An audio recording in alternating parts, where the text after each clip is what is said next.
Bonjour, je m'appelle Lucas Jalbert, je suis un passionné artistique multidisciplinaire.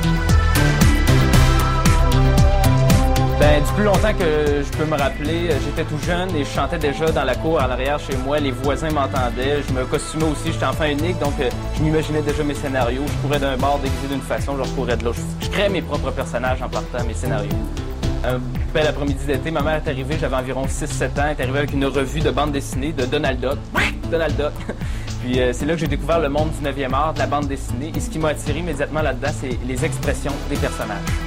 J'ai toujours aimé dessiner et je me contentais pas juste de lire de la BD, mais je m'amusais aussi à redessiner des personnages, des histoires de personnages déjà connus. Un jour, je me suis dit, pourquoi tout le temps redessiner des personnages qui existent déjà quand je pourrais avoir mes propres bonhommes? C'est à ce moment-là qu'à l'âge de 9 ans, j'ai créé ma première bande dessinée. Et c'est à l'âge de 14 ans environ que j'ai fondé ma maison d'édition, Cabro Productions, et c'est à ce moment-là que j'ai pu publier mes propres bandes dessinées. La première BD que j'ai éditée, c'est celle que j'avais faite à 9 ans, donc Les aventures de Funky Punk.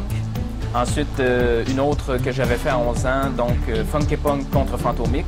Plus tard, j'ai publié Opération Serpent de mer, que j'avais fait à 14 ans. Et enfin, ma quatrième bande dessinée qui est parue en 2008, Le Spectre Noir, avec l'accord de Marc Labrèche qui a accepté de se laisser caricaturer pour incarner un des personnages de mon histoire. Je cherchais à trouver des noms de personnages qui resteraient quand même gravés dans la tête, donc je me suis tourné vers Funky Punk, donc comme la musique des années 70-80. Ce sont deux frères inspecteurs québécois qui travaillent à Québec dans la police et vivent à Lévis, donc on reconnaît un peu des endroits à Lévis-Québec et ils vivent plusieurs aventures autour du monde. Présentement, je travaille à la production d'une 5e bande dessinée, Les Voyageurs du Graal, toujours avec l'accord de Marc Labrèche et de Claude Meunier cette fois-ci, et devrait paraître à la fin de 2011.